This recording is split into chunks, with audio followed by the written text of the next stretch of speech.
Welcome into the 48 Minutes podcast by Believe, presented by Bet Online. I'm Ross Geiger, joined alongside co-host Bruce Bernstein, and this is episode number 39, the Greg Ostertag episode, as the former Jazz center famously wore 00 most of his career, but did switch to number 39, so teammate Olden Polynice could wear number 0 for the Jazz during the 1999 through 2001 seasons. We're thrilled to be rejoined by a good friend of the show, three-time NBA champion and recent author, Scott Williams. So, Scott, I'm going to stop talking. How are you? And in honor of episode number 39, what do you remember about Greg Ostertag? Well, I hope Ostertag got a steak dinner for giving up his number to Olden Polynice, first of all. I remember when I gave mine up to Jerry Stackhouse, I didn't get anything, not even a gift certificate. So I hope he got at least a nice meal out of that. But Ostertag, obviously a big center, 7-footer, wide body, not the most athletic guy, but a space heater. We got out at it more on the golf courses out here in Scottsdale. I was a member of Silverleaf. He was a member of the country club next door, DC Ranch. So we had a battle for see who was the biggest, tallest golfer in the area. Oh, wow. Very fun there. And, there might have been some betting on the golf court as well.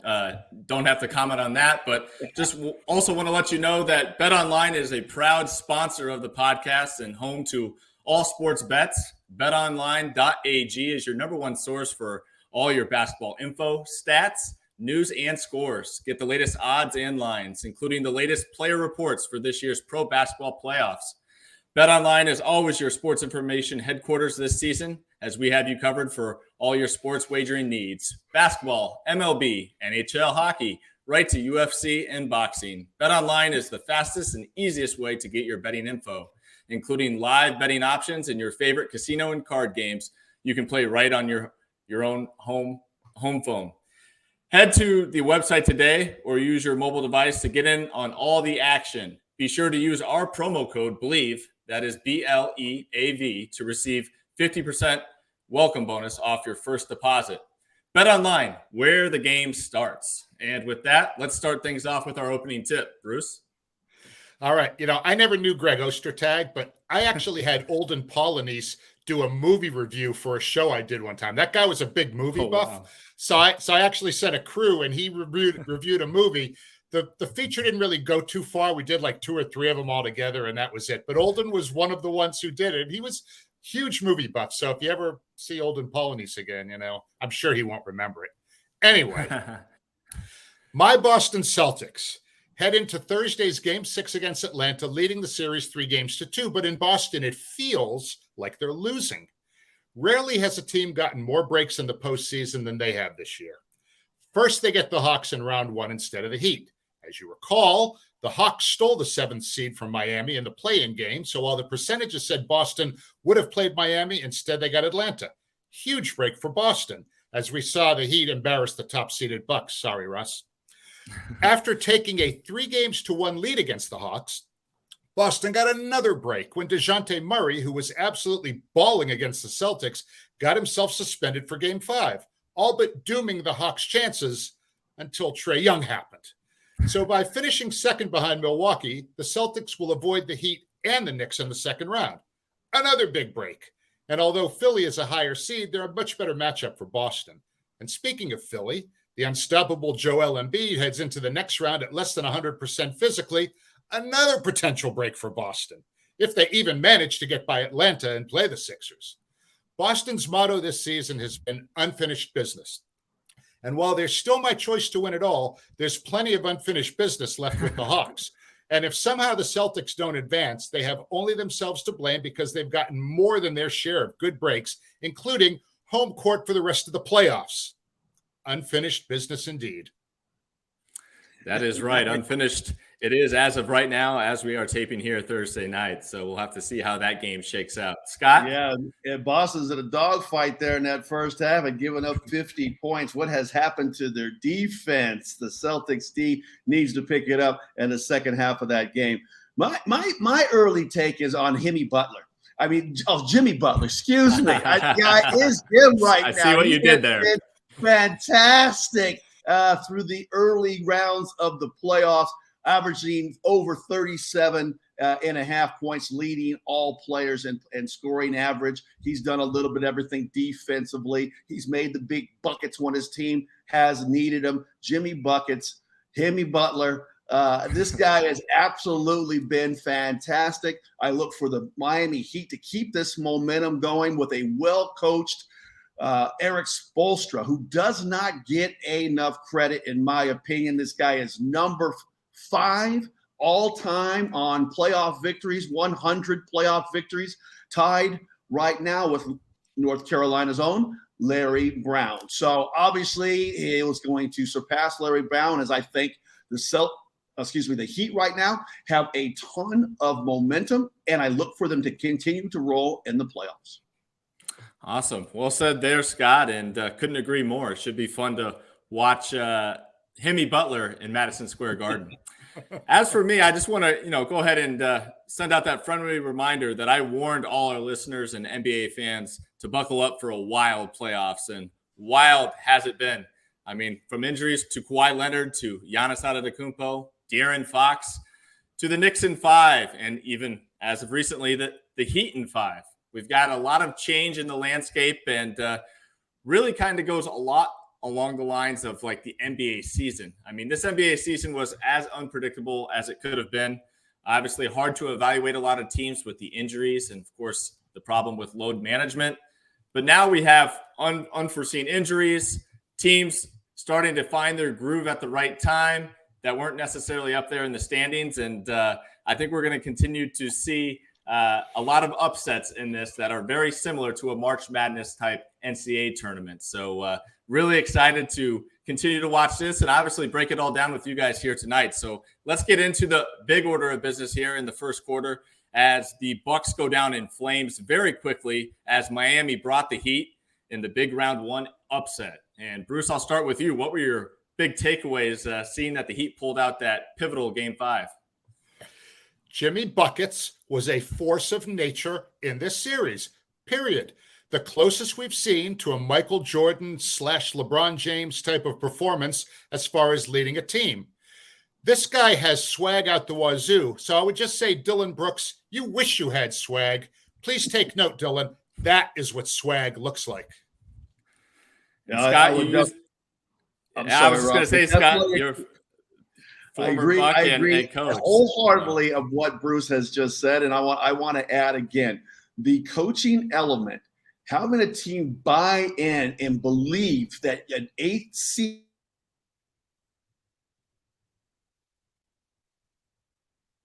Having a little bit of a technical thing. Okay, I think Scott's back. Oh, I didn't realize you guys had lost me. So I wanted to say, I'll start over. I'll say that I agree 100% of what you said about Jimmy Butler. The guy makes big shots, big plays. But I'm going to go a different route. I'm going to say Erik Spoelstra. Spoelstra so far has been the coach of the playoffs, having his 8th seeded Miami Heat believe that they could go in and knock off a number 1 seed in the playoffs, a team that had won double digits victories in a row multiple times over the course of the regular season, and shocked them not once but twice in their own building. That was very impressive. Absolutely. And a lot of people started talking a lot about Giannis's post-game interview and was this season determined to be a failure in his eyes? And what I took most from that was not the viral video. It was what he said after that. He said that the Milwaukee Bucks went into this series obviously focused on winning a championship. Meanwhile, the Miami Heat went into the series focused on taking down the Bucks. And that's exactly what we saw in this series. I mean, this team really, they outplayed them. They outcoached them. They had every chess move ready to go and prepared for whatever the Bucks had going for them each night. And again, I can't say enough about Erik Spoelstra and his staff. I think they did a great job, obviously, recovering with the Tyler Hero injury. I mean, Gabe Vincent was phenomenal, hit a huge transition 3-pointer late in that game on Wednesday night in Game 5 on the road. And, for the Bucks, Scott, obviously being a former Milwaukee Buck big man yourself, I've got a question in regards to the end of regulation play before overtime. on the lob play where Bam Adebayo was subbed out by Eric Spoelstra, and then Bud took out Brook Lopez, who could have been defending the rim. What were your thoughts when that happened? Yeah, I didn't agree with that. Watching that highlight again, having Antetokounmpo, your most athletic player, 45 feet away from the basket, guarding the inbounds ball, that didn't make any sense to me. You want to put a big body on that ball, use an unathletic player like a Brook Lopez and put Antetokounmpo under the paint. There's no way he gets pushed to the ground the way Jimmy Butler manhandled the other Bucks defender underneath the floor. I think it was Covington that was down there underneath trying to stop Jimmy Butler. That to me was a vital mistake on that play. You almost want to invite them an opportunity to try to shoot a long three, but not have a play at the rim. That was a huge coaching blunder. I mean, Spoelstra coached rings around Bud, unfortunately, for Milwaukee in this series. I mean, not calling a timeout with 0.5 seconds left where you can get the ball at half court. I mean, we've seen a ton of guys make shots with a half a second left when you have a set play out of a timeout. Even if it's a lob to Lopez near the rim, something, they could have gotten something. And it was just, to me, it was mystifying that he just kind of, took his timeouts and put them in his golf bag, because that's where they're going, to the golf course with him.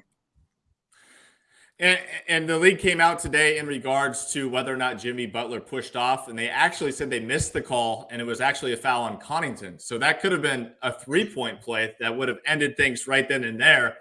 Maybe for Bucks fans, they would have hoped that happened, because that overtime was really rough to watch. I mean, the Bucks didn't have much going. I will add to that too, Ross, and say that no player that's ever put on a pair of basketball shorts in the NBA wants the referees to get involved and decide the outcome of a final situation like that. You man up and you just live with whatever happens on the floor. I don't want a referee blowing a call either way in that situation. You have worked too hard. You have lifted too many weights. You've been in too many film sessions on too many planes and buses to have some guy in a striped shirt make the final decision on how that game's going to be called. They made a blunder on having Covington down on Jimmy Butler. It was a total mismatch. Milwaukee really is kind of at a crossroads at this point right now. I mean, because, I think there's a really good chance that Bud's going to lose his job, fairly or unfairly. I mean, somebody's going to take the hit on this. But, there's things that just kind of were working against him. I mean, look, Giannis missed 2 games, and he wasn't really himself. So, he was out there playing on guts and trying to, give the team everything can give him. And towards the end, I don't know if you guys would agree with this or not, one of my favorite guys on that team is Drew Holiday. That dude was running on fumes at the end. Yes. He looked gassed. He just didn't seem to have the energy to do the Drew Holiday things that he usually does. Now, he's guarding the shit out of people. We know that. He's making clutch shots. He's making smart plays. But I don't know if there was anybody that could have given him a breather and taken some of his minutes. But he just looked exhausted in the final game, really, pretty much for most of the game. And outside of the surprise of obviously Giannis's unfortunate injury, I think the second biggest surprise for this Bucks team was the fact that Drew Holiday overall had a very disappointing series, especially offensively shooting the basketball. Wasn't able to be efficient, wasn't able to take advantage of his shot opportunities. And given that he was the guy most of this season during their very successful year, leading the league in wins, he had typically been the guy that stepped up and provided the scoring in games Giannis did not play in. So not to have that and not to be able to rely on him offensively to go ahead and knock down shots really did hurt them on both ends of the floor, because, of course, Miami did run on a lot of those misses as well. Well, a lot of questions to be answered in the offseason, no doubt about that. I don't understand the final sequence there, having Giannis having to bring the basketball up the floor, got double team, had to give it up, and never got an opportunity to get the ball back. And what I consider the MVP of the league this year, and then Grayson Allen, not quick enough athletically to get his shot up over the top of that tough Miami Heat defense and get a 24-second. Well, it wasn't 24/7, but the game clock expires on them. That's just a tough thing to watch as a Bucks fan, to see them not get an opportunity to at least get a shot up on the rim. I have a question. Again, it's more of an observation, but I'm curious what you guys think. did Bobby Portis disappear for a reason? I mean, he was solid in games 1 and 2. He was decent in game 3, but he was all but invisible in games 4 and 5. He only scored a total of 5 points in the last 2 games after averaging more than 14 in the first 3. I wonder, and I also wonder, what the heck did Udonis Haslem say to him that set him off like that? I mean, Udonis Haslem is certainly a guy who could talk some smack, whatever. But I mean, he doesn't even take his warm-ups up. I would love to know what he said to Portis. And I'd also love to know why Portis played it like 13 minutes in the game. I mean, that seemed to me another, mistake as far as the rotation is concerned. Well, Giannis missed games 2 and games 3, so Portis got an opportunity to provide some more of a scoring punch in those particular games. So there's no reason that I would think his scoring average would go down when Giannis came back out. And he's more, in my opinion, a defender and opportunistic scorer. Get it on the offensive glass. Maybe they kick it out to you on a long 3 on a play where there's rotation issues, and he could knock down a long jump shot. But offensively, I don't think that's what he was out there to do. I honestly just think they were outcoached. Every move that Spoelstra made, it was tough for Bud to match and to counter that. And Middleton was one player that we haven't brought up yet this on this series as well. So that factor as well wasn't anything that I thought that the Bucks would have needed, because they had played some stretches where without Middleton when they were on that winning streak when he was injured. But I think overall they're going to need to make a decision on him, as I believe he can opt out of his contract this summer. Yep. Yeah. No, big decision to be made, and should be very interesting to see and watch what the Bucks end up deciding to do to try to recuperate from this. As we get to our second quarter here, let's talk a little bit about the New York Knicks and World B's absence. The Knicks buried the Cavs and now sit in the driver's seat playing the Miami Heat with home court advantage. Scott, you had talked a lot about the Miami Heat, giving praise to both the coach and, of course, Jimmy Butler. What's your initial take going into this series with Jimmy Butler visiting the Garden? Well, listen, the NBA is in better state when the New York Knicks are relevant in the playoffs. I mean, let's just face it, the biggest country in the United States, a basketball mecca in Madison Square Garden. It was my favorite place to go on the road and play. There was nothing like going up against that hostile New York Knicks crowd, and you're foaming at the mouth. You got all the celebrities courtside with Spike Lee, probably the leader of that group.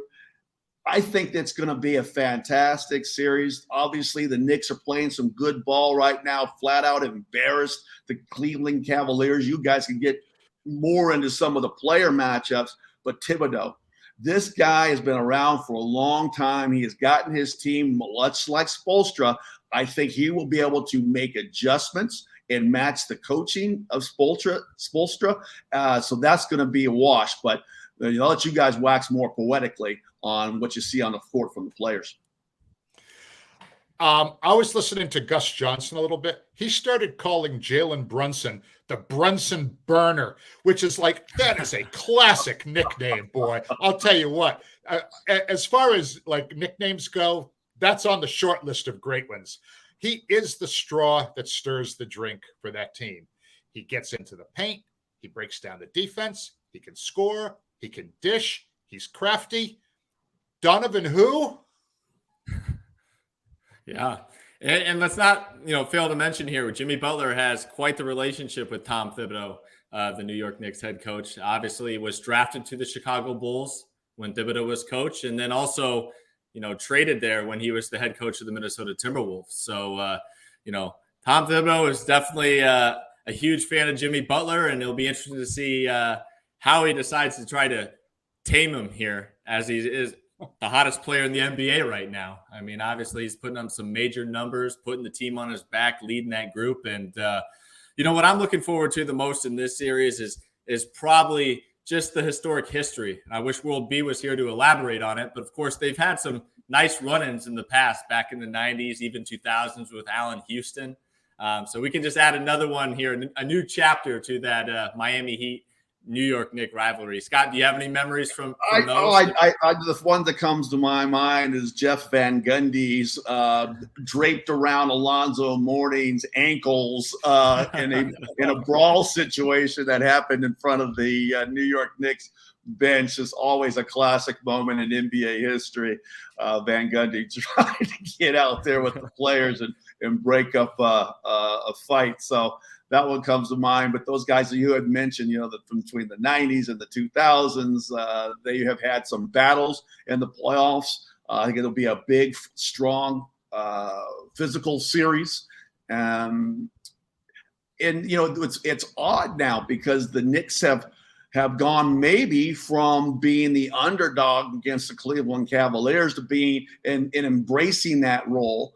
Now you'd have to say, well, they got the better record. They're the favorites with the home court advantage to win that series against an 8th seed Miami Heat. Both teams riding extreme amounts of momentum, which I love in all sports, but especially in basketball. I think the team that can impose their style of play, which is very similar at home, and how the benches provide a lift to the starting group, is going to have the extreme edge because coaching is going to be even. I think the star power on both these guys between what you call them the Brunson burner, which I remember burning myself on a Bunsen burner in junior high school or high school. I can't remember which one it was though. But that's a great nickname. He's been so hot. He's been burning his opponents. My favorite memory from that series with the Van Gundy and Alonzo was when PJ Brown picked up Charlie Ward and spiked him like a football. That was it was like, oh, you're a football player, huh? I think I'll just spike you. And I mean, PJ just picked him up. That's what I remember. I mean, but all right. Speaking of our buddy, our absent friend, World Be Free, Mr. New York Nick, I heard a rumor that he called 1-800-Flowers and sent them to R.J. Barrett's house with a note apologizing for bashing him all season. His numbers are solid, and his plus 21 in Game 5 was the best of any player on the court for either team, okay? Now, Scott, I have this question for you. In his post-game remarks, R.J. mentioned Derrick Rose, praising some of the wise advice that he got from him. How important is it for a team to have a Derrick Rose-like guy who doesn't even get his warm-ups off, right? But he's there in practice. He's on the plane. He's on the bus. How important is it to have a player like that, kind of a big brother / mentor for a younger team with some, young talented dudes? Well, I'm glad you brought Derrick Rose up because if I was going to have to wax poetic on a Duke player and that was going to be real tough for me. So, but yes, it makes a lot of difference in the playoffs to have that wisdom, to have that know-how, and Rose has been around for a long time. He's seen a lot of scenarios. He's watched a lot of basketball. He's been involved in a lot of big moments. So to be able to help a younger player in the first time on this type of stage is huge. Yeah, I would agree with you there, Bruce. Obviously, R.J. Barrett, given the age gap between him and Rose, probably grew up idolizing Derrick Rose as one of the younger stars in the league, obviously the youngest MVP of all time with the Chicago Bulls. I think it just instills confidence in him to have a guy like Rose in his ear, encouraging him. Obviously, after even a missed shot, hey, take the next one. That was a good look. It gets guys going ways coaches sometimes cannot when you have your peers, obviously mentor like a D Rose on your side. So good question there, Bruce. I was thinking the same thing after seeing that quote. Now, last question here before we do get to break that I have is let's go ahead and make our predictions. I'm going to take the Knicks in 6. Scott, what do you got? I think the Madison Square Garden had a home court advantage. I think the players right now believe. I think the coaching is solid. I'll take the Knicks in 7. All right, Bruce. I'm going to go with the Knicks also. I think one of the unsung heroes for the Knicks has been Mitchell Robinson, and I think Mitchell is going to do a pretty good job against Bam, who's really just such a tough cover for so many guys. But I think Bam's going to have to make sure he's boxing Mitchell Robinson out because he's been pounding the glass. And you saw Mitchell Robinson and Isaiah Hartenstein absolutely outplay those two young bigs for Cleveland. So I think, all things considered, if Julius Randle can regain some of his health, that makes this a little bit of an easier prediction for me. But with him a little bit on shaky ground, it's going to be tough. But I like the Knicks, and for the reasons that you guys mentioned. I mean, it's New York. They're going to have the crowd, excitement. I see the Knicks probably in 6. All right. And with that, we obviously also have World Beast prediction just in here. Knicks in 3. And with that, we've reached our halftime buzzer. We'll take a quick break and come back with the second half.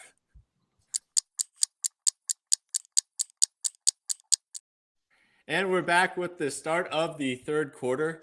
Let's shift our attention out west now as Golden State finally became road warriors as they had a huge Game 5 victory in Sacramento on Wednesday night, making it 3 straight wins now. And they do have the Kings against the ropes. Bruce, I'm going to start with you here. What's your big takeaway? Are you a believer in the Warriors now? Yeah, but I want to make a quick observation. It's got nothing to do with X's and O's, and then I got another question for Scott about it. Okay, perfect. On Wednesday night, the Kings were collecting and being presented with hardware before the game. Mike Brown got his Coach of the Year trophy. De'Aaron Fox got his Mr. Clutch award, and I'll bet the Warriors were sitting on their bench watching this stuff, saying, "Motivation." Scott, your thoughts? Oh, anything a player can do at the NBA level to give them that little extra adrenaline pump, they're going to take advantage. I know George used to say that he would create little things that a player had slighted him in some way to try to get himself motivated. So Steve Kerr, a master coach, would use anything in his disposal to try to get his guys fired up to go out there and play a little harder. This young, scrappy Sacramento Kings team led by De'Aaron Fox has been absolutely so fun to watch. The big fella underneath Sabonis, an absolute beast in that painted area, reminds me of the old days of the 90s style basketball. Heck, I remember playing against his father when I was in college when he was playing for then the Soviet Union. That's how far back I go. I go in basketball. So they're a fun team to watch. You would have thought that this moment of the playoffs, they would not be ready for it, but they have played well. Even the games that the Warriors have won, they've all been close. Losing that one at home, we'll see how that does to their psyche now as they have to go and get a victory or face elimination. I'm just curious about a question about DeMontis. And Ross, you can take this one as well. I'm wondering, did the Draymond stomp take Sabonis out of his game a little bit? In the 3 games since that incident, his field goal percentage, his scoring, his rebounding, and his assist numbers are all down from his regular season averages. Okay, somewhat understandable, more intensity in the playoffs, whatever. But I'm wondering, did that stomp, does something like that leave a mark on your psyche when you're out there? I mean, Ross, I know from a coaching standpoint, but Scott, how about you? I mean, you've probably seen things like that happen. Is there anything to my theory?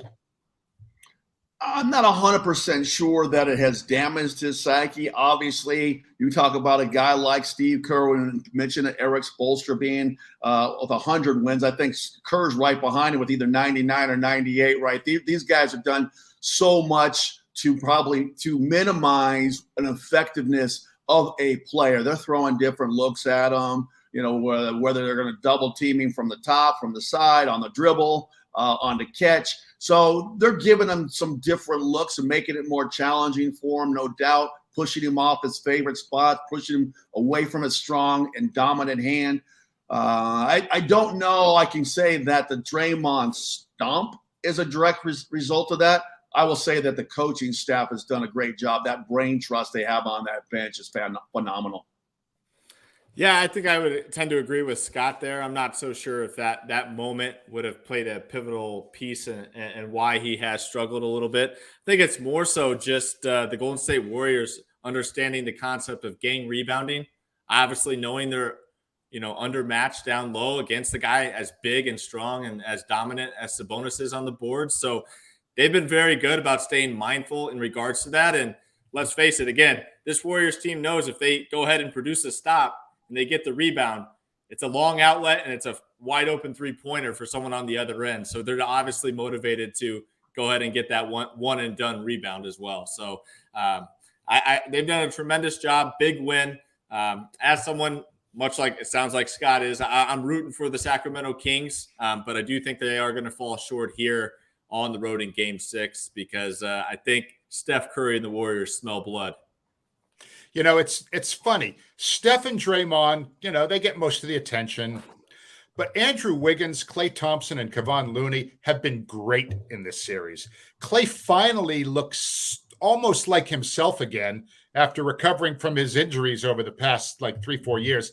And Wiggins is out there with some fresh legs, right? I mean, he had 2 months for the personal things. And obviously, you know, there was certainly mental strain on him and all that. But as far as the physical pounding, he had a 2-month vacation pretty much, you know, 2/3 of the way through the season. He's out there with fresh legs. He's blocking shots. He's blocking over 2 shots a game in this series, right? He's making great mid-range shots. Klay is playing 36 minutes a game, which is up from his 33 during the regular season. And he's handling that extra workload pretty well. 63% on twos and almost 41% on threes. So he's stroking it. And Wiggins is averaging more than 19. And, Looney's averaging 14 and a half rebounds, including more than 4 offensive rebounds a game. So Klay, Steph is great. Draymond, been great. But those 3 guys are the difference in my mind. Well, you're right about Steph Curry. I mean, I think it all starts and stops with him. I know there was some article about whether or not he is the best player in the NBA right now. I'm not 100% certain that it matters to Steph. He's all about putting another ring on his finger. He's averaging over 4 made threes a game. He's in the top 10 in scoring in the playoffs. He does a little bit of everything for his team. He makes the big shot. He stretches the defense. He opens up, I think, rebounding opportunities for guys like Looney, like Wiggins, even Thompson, who does not get on the glass very often, is getting a few extra rebounds more than he normally does. So I think it all starts and stops with the way that the chef is out there cooking. Absolutely, and I think another guy I want to give some credit to here.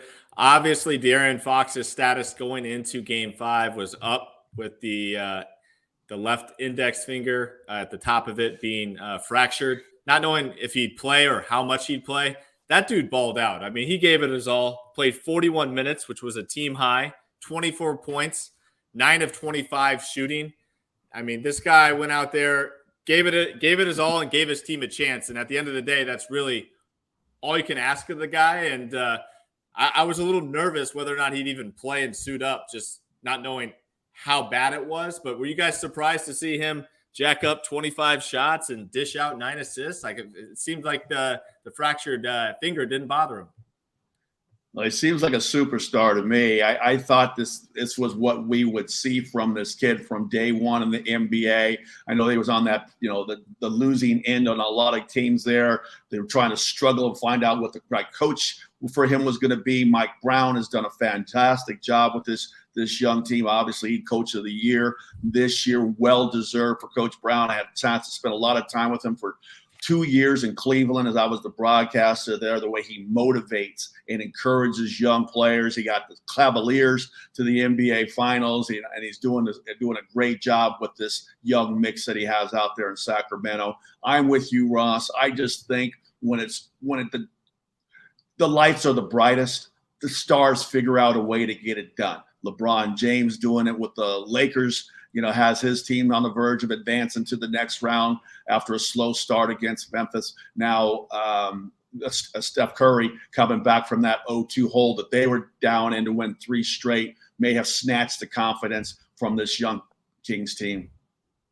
I think, it was a courageous effort by De'Aaron Fox. I mean, he was out there with his finger playing through it. And I think he shot like 9 out of 25, but he was doing everything that he could to kind of keep his team in the game. It wasn't quite enough. But again, it was funny. When we did the show on Monday night, I was talking about how in game one, Trey Lyles had a really good game, and then basically did nothing since. And last night, Stan Van Gundy said the exact same thing. I mean, Trey Lyles isn't a guy you talk about a whole lot, but he noticed it too. So they're going to need something from a guy like Trey Lyles. Malik Monk gives them, a lot. And the rookie, Keegan, does a great job, but they just, if De'Aaron Fox is going to be laboring and courageously, I might add, they're going to need a little bit more help, and maybe this is Sabonis's moment to shine. Maybe he figures things out in game 6, but it's hard to imagine Golden State losing that game, knowing that they'd have to go on the road for game 7.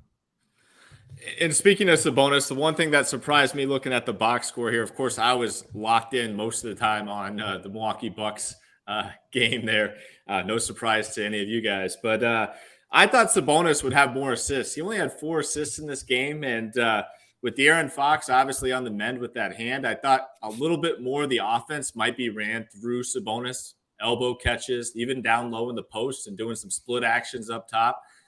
I'm assuming a lot of that didn't happen. Again, I didn't watch enough of the game to go ahead and critique that, but just surprised that a guy like that only ended with 4 assists and De'Aaron Fox had 9.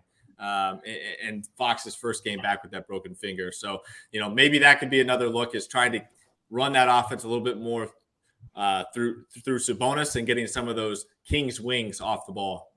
I agree. I'm going to add before we move on to the next topic about that, because I look at a guy like Jokic out there in Denver and what he did in that closeout game. He wasn't so much worried about being the leading scorer, and Jamal Murray went to 35, 4 and 5, but the numbers, the triple-double, the 28, 17 boards, the 12 assists, those numbers I'm not going to say Sabonis can recreate, but I think just having a more well-rounded stat sheet like that of Jokic, maybe he goes for 25 points, gets himself 10 boards, 10 assists, 8 to 10 assists. Those would be kind of things I think that a performance that they're going to need from him next time they step on the floor. No doubt. And for our 4th and final quarter, drum roll, please. Scott, I think you're going to be really looking forward to this one. How about a Phoenix Suns Denver Nuggets second round preview? And Scott, I have been seeing you at a lot of Suns games here recently throughout the playoffs. So I'm going to start with you and kind of just get your early take on what you think about these two guys matching up. Well, this is going to be a great series, first of all. As I have been at a lot of Suns games. In fact, they have not lost a game that I have been to since they've gotten KD back in a Suns uniform. And I'm a huge KD fan, and that's the reason why he's my favorite player in the league. I think he does so much for the Suns team. Having said all that, Devin Booker, apologies to Jimmy Butler, has been the MVP of this first round of these playoffs. The kid has absolutely been fantastic. He's second in the NBA in scoring right now. Looks at his notes. 37.6 points per game. He's first in steals at 2.6 steals a game. Oh, and he's first in field goal percentage, shooting 60% from the field overall. His 2-point field goal percentage has been astronomical. He's in the top 5 in 3-point shots made per game. He has been absolutely doing a great job defensively. I thought he did a really good job of getting on the glass. And after game 1, where he had 0 rebounds, he did a much better job of getting on the glass, which was a huge problem for the Suns in that first half. So they did a wonderful job keying in on KD, who's 8th in the league in scoring right now, doing a good job. But Devin Booker has been fantastic. Now, how that translates against the Denver Nuggets when they're not going up against the LA Clippers, who didn't have their top 2 players in Leonard and George, the Nuggets are loaded. We talked about Jokic's triple-double, Murray going for 35 in a clinched game, he can go for between 25 and 40 on a nightly basis, shooting a high percentage and get to the rack and get to that free throw line. They got solid players and Aaron Gordon, and the other big guy is Michael Porter. So, I think Porter doesn't get as much respect as a scorer as I think he's capable of putting up anywhere between 16 and 20 points a night. I think that kind of depends on the flow of the offense and how Jokic is going, how he's distributing that basketball, how Murray is going. Their bench, they were averaging about 20 points a game for the first 4 basketball games. And then they had a solid game at 17 off their bench in the closeout game. Like I said, that they had Jokic and Murray doing the bulk of the scoring in that game. But they're a solid club. They're well coached. Mike Malone is a fantastic coach. Had a chance to spend some time with him my last year in Cleveland as well. So this is going to be a tough matchup for Monty Williams and crew. The Suns bench has not lived up to their end of the bargain yet. The number 1 and number 2 minutes played is between KD and Booker respectively. So they're going to need some moments, especially at altitude. They can't run those guys out there the way they've been running them out there, 43.8 and 43.2 minutes per game over what I think is going to be a grueling 6 or 7 game series. That was a point that I was absolutely planning to make. I'm glad you did that. I mean, 44 minutes a game, 43 minutes a game. Even Chris Paul is playing big minutes so far. He's averaging like 38, 39 minutes a game in this series. Humble brag, I'll actually be at game 1 on Saturday night. I'll be producing that game for ESPN Radio. So I'll have one of the best seats in the house. Looking forward to seeing Book and KD and Joker up close. So, and our broadcast position will be right next to the Phoenix bench. So, if you watch the game and somebody, says, "Oh, I saw that guy on YouTube." Anyway, so that's pure hoops, Bruce. Who the hell knew? But it's Chris Paul has just been remarkable. He's not getting the shine because of Booker and KD, but he is doing Chris Paul things. Almost 39 minutes a game, orchestrating the offense beautifully, scoring almost 14, 6 boards, more than 2 steals, more than 8 assists, and a nearly 7-to-1 assist to turnover ratio, which he's always had a great assist to turnover ratio. Some would say because he never likes to make home run passes where he's really gambling. I had a former teammate of his on the Clippers tell me that one time, that he didn't want to go for home runs because he was worried about turning the ball over. That said, Greg Anthony said something about him when he was a young player and we were working together. He said, this is a direct quote, "He get what gotta get got," which is basically his way of saying he get what gotta get got. And I mean, it was true then and it's true now. For me, looking at this series and kind of just anticipating what we might be looking forward to here, I'm really looking forward to some of these individual matchups. I mean, can Chris Paul defend Jamal Murray, who's been on a tear? That's going to be a big challenge, especially in the altitude. You look on the wings, I like Bruce Brown probably being the best defensive assignment for Devin Booker, kind of a physical guard that matches him, same height. Can he stay out of foul trouble? Can he stay down when Booker is trying to draw fouls with the pump fakes and the sweep throughs, things of that nature? And then the other big one, of course, would be who's guarding Kevin Durant on the Denver Nuggets. I mean, they've got 2 guys with great size, Michael Porter Jr. and Aaron Gordon. If I'm Mike Malone, I'm probably starting with Aaron Gordon as the more experienced guy going up against KD. But, Scott, I wanted to get your take on that. I mean, if you're the Nuggets, who do you start on KD? Is it Gordon, or do you go with just the pure size and Porter being 6'11"? Well, you better not leave whoever you put on them. Better not leave them out on the island all by themselves. KD's just too good, too crafty. He averages more. First of all, he shoots 90% from the free throw line. He gets calls. He's very crafty, getting himself to the free throw line. You don't want that starter to pick up needless fouls when you can run a half a body or another body at KD, force him to give up that basketball. He's going to be a tough matchup. I think, you got Jeff Green coming off of that bench. I think he's a guy that has some something left in his legs still. He's been around for a long time. He's got experience. He's played against KD quite a bit in his career. He might be somebody that you could put on KD as well. Yeah, he actually played with KD too. No, I'm sorry. I think Jeff Green's remarkable. I mean, for a 37-year-old guy to have the kind of lift that he still has, there aren't many. right? No. Yeah. I mean, there aren't many. He can jump right out of the gym, even at age 37. Wow. And Scott, you played for the Nuggets, so I do got to ask. We brought up the altitude. I mean, how much of a difference does that make? Like, is that noticeable when you got opposing teams coming in to play the Nuggets as a Nuggets player? Yeah, I was hoping. Obviously, I have no say in any of this stuff, but I was thinking it might be smart for the Suns to take off tomorrow versus the traditional go in the day before the game. Actually, have a full practice.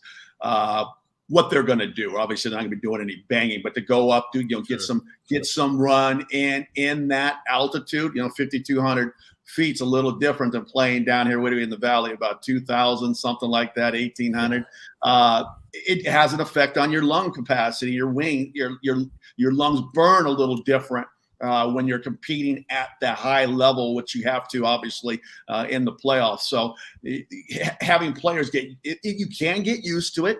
The problem that I always had is we'd have a couple games at home, then we go down and play out in Los Angeles down at sea level. We come back, and I felt you had to acclimate all over again after having left just for 3 or 4 days. So that'll be interesting to see how the Suns can respond to that. Like I say, they got some guys in KD and Booker that are leading this NBA just under 44 minutes per basketball game. That's going to be something that they're going to have to deal with. Will they put oxygen on the bench for these guys? Can they put oxygen on the bench for these guys? I think they can. So they might be hitting that canister a few times. I know I can go up to Telluride, which is about 10,500 feet, coming from this, from the desert here, in the Valley of the Sun. I got to get one of those Boost Mobile cans, or I start getting headaches and get lightheaded with any type of little activity, especially if I had a pop or two going out and celebrating in the evening. So it'll be interesting to see how they play that. Can they get him some rest? They got Campaign back. He only played 3 minutes in game number 5. Will he be a guy that can take a little bit of the load off of Chris Paul having to bring the ball up? Can he spell Devin Booker, keep his minutes, and try to keep him fresh for the fourth quarter? I'm wondering, one of the toughest assignments for anybody in this series is going to be DeAndre Ayton having to go up against Nikola Jokic. I mean, the Joker always gets his numbers because he's the Joker and he gets his numbers. But if Ayton makes him work for them and holds his own on the boards, I mean, that would probably be a successful series for him, even if he doesn't get any points, I would assume, right? Just to try and keep him away from the basket as best he can. 100%. I mean, it's a mismatch. The guy's an MVP. I think Monty's going to know that. He's not going to look Ayton out on an island all by himself to try to go up against this guy one-on-one. He's obviously going to step him off and play out of the high post. He has court vision and his ability with size and length to be able to pass around and over double teams, and even Ayton. I will say this, Jokic has said here recently that one of the guys that guards him the toughest is DeAndre Ayton. So maybe Ayton knows a little bit more about the Joker's game than what I'm going to give him credit for. But I don't want to see, Ayton going out there and picking up 2 fouls in the first quarter in every ball game. That's not going to be real good. He doesn't need to score. That's the beautiful thing about it. He can average 10 to 15 points a game as long as he's getting on that glass and grabbing, 10 to 15 rebounds a game. That would be fantastic, especially anytime he gets over 12 rebounds in a basketball game, which you think he should be able to do if he applies himself. And I know that a double-double is better than him going for 20-plus points if he's around that, let's say 14 to 16 and then 12 to 15 rebounds. You're getting some good production if he's providing solid defense. Want to hear just a quick number on Jokic in the previous series? His field goal percentage was actually higher on his three-point shots than on his twos, which I found kind of amazing. Wow. 50 to 48. 50 from downtown, 48 from inside the arc. Nice little stat there. And so with that, let's get to our predictions here. I'm going to go to the Suns in 7. I think this will go the full length here, but I'm a big believer in what I'm seeing from the Suns wing stars and Devin Booker and Kevin Durant. So I got Suns in 7. Scott? Well, I'm a huge Suns fan, living here in the Valley 20-plus years. I'm rooting real hard for this team. I'm not a firm believer yet in Denver in the playoffs. I think the Suns can steal a game on the road. I think they play really well here at home. I think the Clippers gave them a wake-up call in game number 1, as I think they were living off the hype that they'd be in the NBA Finals, much like the Bucks. But the Suns were able to recover and focus on the series at hand. Obviously, the loss of Kawhi Leonard was a big factor in that, as well as the Claw was phenomenal always in the playoffs. But I'm going with you. I think this is going to be a hard fought, again, another 7-game series prediction for me. I know I have the Knicks and Heat going 7 as well. I'm also saying that this one's going to go a full 7 games. I'm going to give it the edge, even though they'd have to go on the road to Denver and try to win a game 7. I'm going to think that KD, the master that he is on the floor, is going to find a way to get his – and with Paul George and Devin Booker playing the way they are, they'll find a way to get it done. If it's a 6-game series, I say Phoenix. If it's a 7-game series, I say Denver. So I guess I'm kind of splitting the baby there. But I think if it gets to 7, I think some of those guys on Phoenix, as Scott alluded to in one of his earlier comments, they're going to be playing a lot of minutes. And, they're not KD's getting up there. Booker's in his prime. But I think the altitude eventually is going to wear them down. But again, I think Phoenix could win the series. I just think if they do it, they're going to have to do it at home in game 6. Otherwise, Nuggets in 7. All righty. And with that, as we get to wind down our show here, Scott, we wanted to have some fun with you with some word association. So we're going to give you a word, or in this case, a name, and you come up and give us the word that first comes to mind. And if you want to elaborate, feel free. So we're going to toss you a softball layup here with Michael Jordan, number 1. Competitor. The fiercest competitor that I've ever played with. No competition that he ever backed down for. He's an extremely hard worker. That gave him confidence to be able to deliver for his team when the lights were the brightest on the stage. Was the biggest. You saw this guy as a rookie. He was a teammate of yours in Philadelphia, Allen Iverson. Underachiever. I know this guy's in the Hall of Fame, so it's hard to paint a player as a underachiever that reaches the Hall of Fame.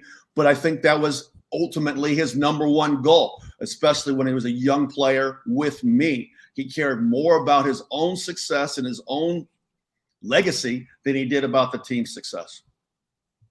Never won it, and I will say that he never won an NBA championship as a result of not being able to sacrifice some of his game or to lead his team in a way to make it to win a championship. All right, this one's for all my Suns fans out there, and obviously one of my favorite players growing up, Shawn Marion. Athleticism. The Matrix could do it all. He could score the ball. He could rebound the ball. He could run the wing. He had a funky little shot, but he somehow managed to squirt it in that basket. Fantastic teammate to play with. But boy, was he electric above the rim. Dylan Brooks.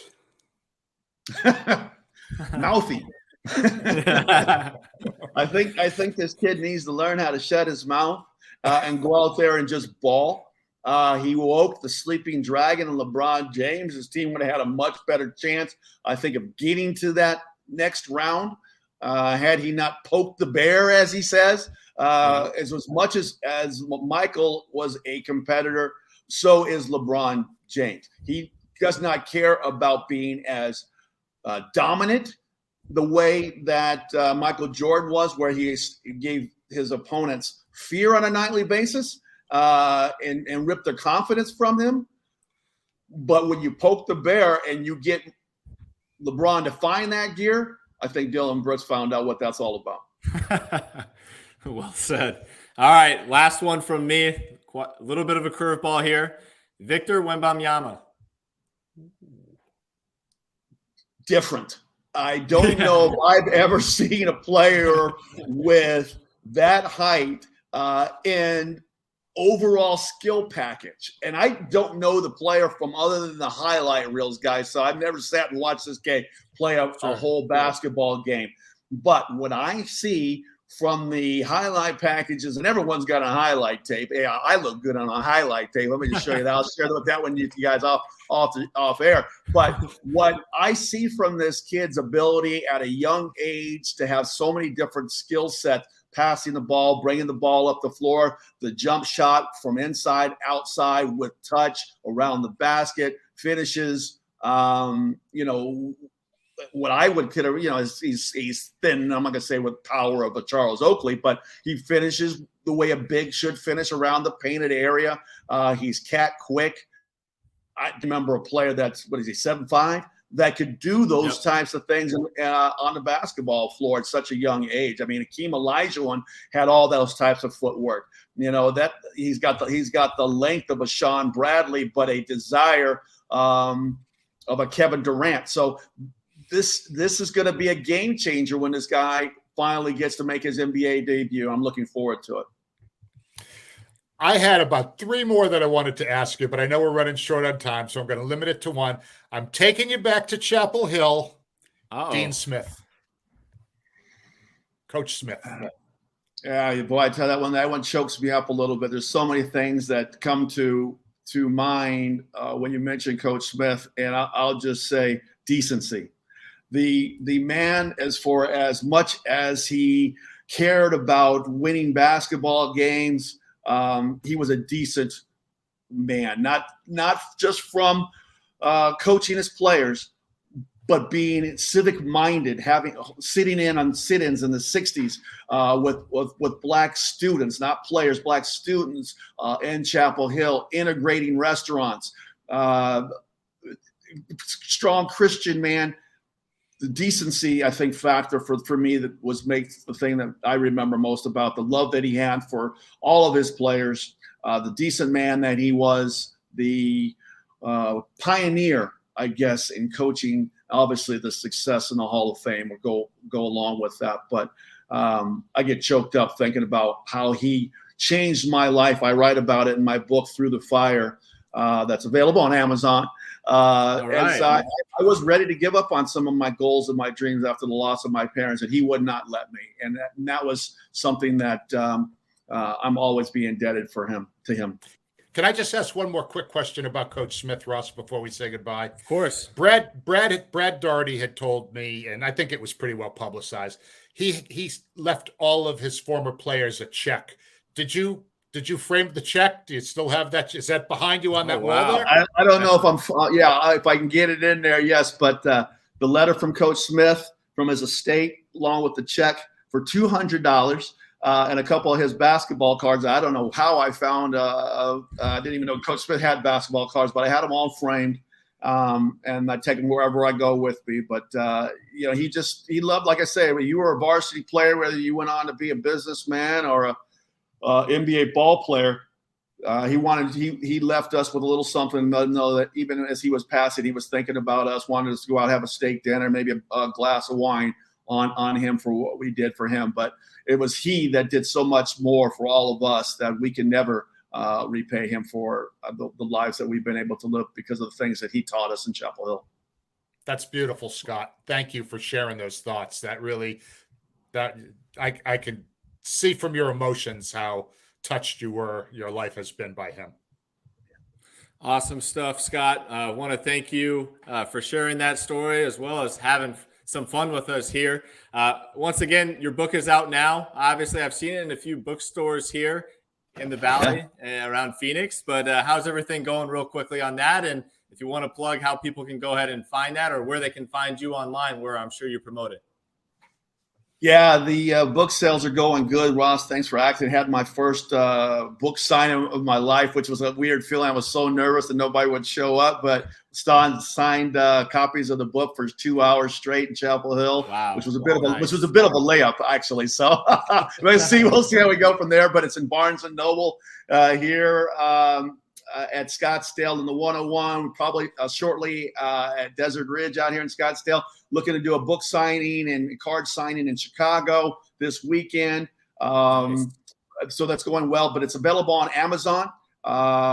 homecourt.com. Obviously, just put in Through the Fire or Scott Williams' book. It pops right up. It's available in Kindle, paperback, and hardcover, as well as you can get it on barnesandnoble.com and a paperback version as well. But most importantly, having written this book and now that's out there, I get real, I get raw, I get emotional, and it's tell a lot about my family history growing up. And I've had people that I don't even know open up and share with me about some of the trauma that they had in their life with either domestic violence or sexual abuse or whatever situations they might have led to them to have some childhood trauma.